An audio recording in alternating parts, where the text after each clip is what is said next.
Good Monday morning. I'm going to give you the Atlantic Tropic update for this Monday morning, September 13th. The storm Nicholas is moving up through the Gulf of Mexico, still a tropical storm, and you can see it here on a radar. The center of the storm moving north, and also in the last few frames, now this was right around 7:30 this morning. Last few frames, the storm actually took a little bit of a jog off towards the east, so it might be reconfiguring just a little bit for this morning. But winds right now at about 60 miles per hour. This is of the 7 a.m. update this morning, moving to the north-northwest at about 5. So it's slowed way down. The last update we had earlier this morning, right around 4 o'clock, had it going to the north-northwest at 15. So down to about 5. Like I said, it might be reconfiguring just a little bit. Very close to southern tip of Texas right there, south of Brownsville, Padre Island. But they're not expecting it to make landfall until we get to late this evening, and that's going to be around Port Lavaca, Victoria, and then work its way farther to the north and east as we head towards Wednesday morning around 1 a.m.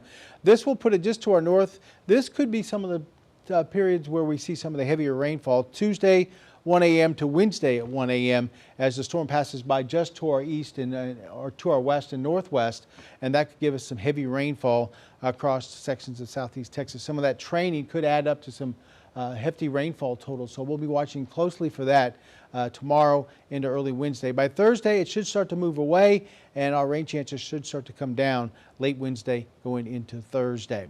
As we take a look at the watches out there, we have a tropical storm watch. And that includes Jefferson County, and that goes through tomorrow. And then we also have a tropical storm warning, which includes Chambers County, Galveston County, parts of Liberty County. They're expecting wind gusts maybe up over 38 miles per hour, which would be tropical storm force. We also have a storm surge watch that goes through today into tomorrow. Storm surge really shouldn't be much of a factor with this storm. As you can see, most areas in blue, which is a little bit over a foot, maybe 1 to 2 feet of storm surge there. The areas in yellow there, just very few areas, one towards Sabine Pass, the other the low-lying marsh areas in Jefferson County, maybe a little over 3 foot there. But like I said, it shouldn't be a factor really with this storm. It's really going to be the rainfall.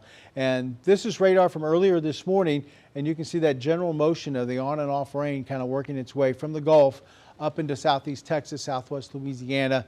Nothing too heavy this morning. There are a few pockets of some very heavy rain, but most of it's been moderate to light rain, and we can take a good dose of that today since it's been so dry. But as we get into late tonight into Tuesday, we'll see some heavier rain move in as the storm gets a little bit closer. Could even also see some training effects with heavy downpours move in one after the other over the same area, which could lead to some flash flooding. So that flash flood watch in effect until 6 o'clock on Wednesday evening. As far as rainfall totals, anywhere from 5 to 10 inches of rainfall possible across the area. That's what the Weather Prediction Center is forecasting. You can see that 10-inch amount down towards Winnie, not quite to Beaumont, but includes Sabine Pass, Port Arthur. Could see some isolated spots, maybe a little bit higher than that. We'll have to wait and see if we even get that much. A large section of the area under looking at about a 7-inch rainfall, and then northern and western sections of Tyler County, 5 inches of rainfall. That's what they're predicting right now. Depends on how fast the storm goes through, if it slows down, speeds up, and also, like I said, it depends on those bands of rain, how they set up across the area. So we could see maybe a little less than this, or we could see maybe even a little bit more than what they're forecasting.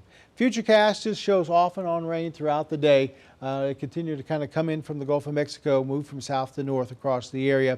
It also shows that as we go through the overnight, that storm center kind of works its way up along the Texas coast. We can see some heavier rains on Tuesday. So I'm thinking tomorrow, that will probably be our best bet for some flash flooding from tomorrow morning through Wednesday morning as the storm system makes its closest approach to southeast Texas. So just off and on rain as we go through today.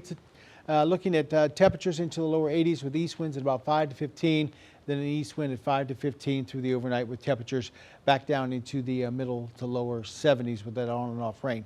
90%, not maybe even 100% coverage of rain on Tuesday. Watching out for that banding of some maybe heavier downpours, some training effect there. So we're really going to be watching those flood-prone areas on Tuesday. Wednesday, the storm should be to our north and east. That we start to see rain chances come down late Wednesday afternoon, and then we taper that off to about a 40% coverage of scattered rain Thursday, Friday, Saturday, and then Sunday. Temperatures for the most part will be in the 80s this week with the cloud cover and the scattered showers. by Sunday, we should get back to about 91 degrees. So that's your tropical update this morning, this Monday morning. We'll continue to watch Nicholas, and we'll keep you updated on the latest in the Gulf of Mexico.